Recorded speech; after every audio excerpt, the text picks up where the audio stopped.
మత్తయి సువార్త 28వ అధ్యాయము. విశ్రాంతి దినము గడిచిపోయిన తరువాత ఆదివారమున తెల్లవారుచుండగా మగ్దలేనే మరియయు వేరొక మరియయు సమాధిని చూడవచ్చిరి. ఇదిగో, ప్రభువు దూత పరలోకము నుండి దిగివచ్చి రాయి పొర్లించి దానిమీద కూర్చుండెను. అప్పుడు మహాభూకంపము కలిగెను. ఆ దూత స్వరూపము మెరుపువలె నుండెను. అతని వస్త్రము హిమమంత తెల్లగా ఉండెను. అతనికి భయపడుట వలన కావలివారు వణికి చచ్చిన వారి వలె ఉండిరి.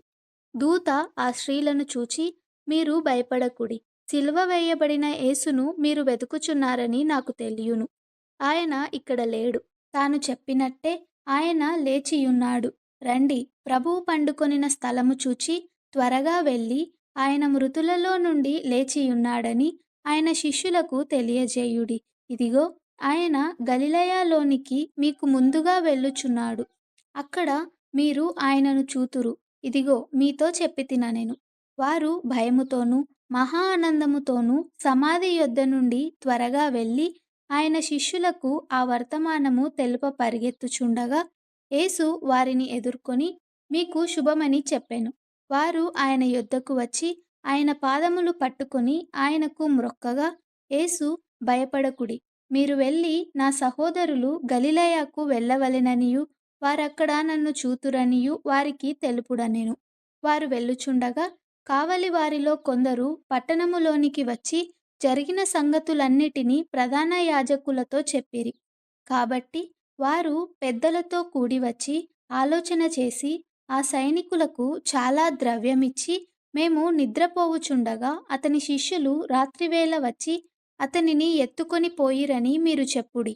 ఇది అధిపతి చెవిని బడిన ఎడల మేమతన్ని సమ్మతిపరిచి మీకేమియు తొందర కలుగకుండా చేతుమని చెప్పిరి.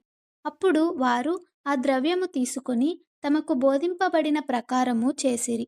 ఈ మాట యూదులలో వ్యాపించి నేటి వరకు ప్రసిద్ధమై ఉన్నది. 11 మంది శిష్యులు యేసు తమకు నిర్ణయించిన గలిలయలోని కొండకు వెళ్ళిరి. వారు ఆయనను చూచి ఆయనకు మ్రొక్కిరి గాని కొందరు సందేహించిరి. అయితే యేసు వారి యొద్దకు వచ్చి, పరలోకమందును భూమి మీదను నాకు సర్వాధికారము ఇయ్యబడియున్నది. కాబట్టి మీరు వెళ్ళి సమస్త జనులను శిష్యులనుగా చేయుడి. తండ్రి యొక్కయు కుమారుని యొక్కయు పరిశుద్ధాత్మ యొక్కయు నామములోనికి వారికి బాప్తిస్మమిచ్చుచు, నేను మీకు ఏ ఏ సంగతులను ఆజ్ఞాపించితినో వాటన్నిటినీ గైకొనవలెనని వారికి బోధించుడి. ఇదిగో, నేను యుగ సమాప్తి వరకు సదాకాలము మీతో కూడా ఉన్నానని వారితో చెప్పెను.